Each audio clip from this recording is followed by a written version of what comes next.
सपा। 2 लाख के कंपनी का लोन माफ करना होगा, करना होगा। 2 लाख तक के कंपनी का लोन माफ करना होगा। माइक्रो फाइनेंस की मनमानी नहीं चलेगी, माइक्रो फाइनेंस की मनमानी नहीं चलेगी, माइक्रो फाइनेंस की मनमानी। जो हमसे टकराएगा ये महिला समूह एकता जिंदाबाद, ये महिला समूह एकता जिंदाबाद।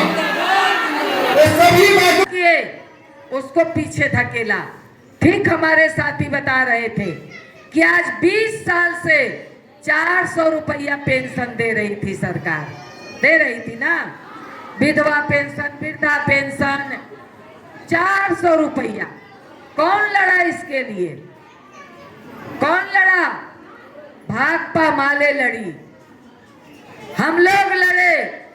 भूषण जी आप लोगों के यहाँ धरना जुलूस प्रदर्शन निकाले, हम लोग पटना में संघर्ष किए, ध्रुव जी मधुबनी में संघर्ष किए, हम लोगों ने लगातार संघर्ष किया कि ये 400 से काम नहीं चलेगा।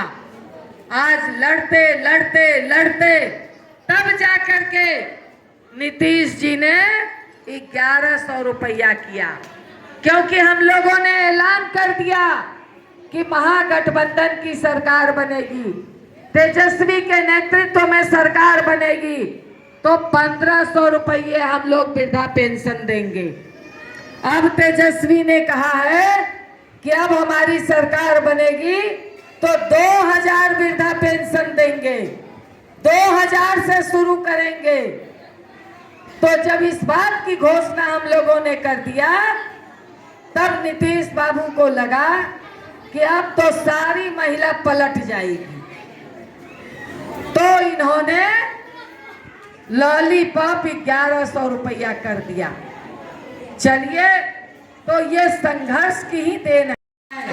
हमारे घर में खर्ची घटी रहती है, हम अपने बच्चों को दूध तक नहीं दे पाते हैं, तो इस लालच में हम कर्ज ले लिए कि चलिए कर्ज ले करके कोई बीमारी में, कोई बेटी की शादी में आप लोन ले लिए।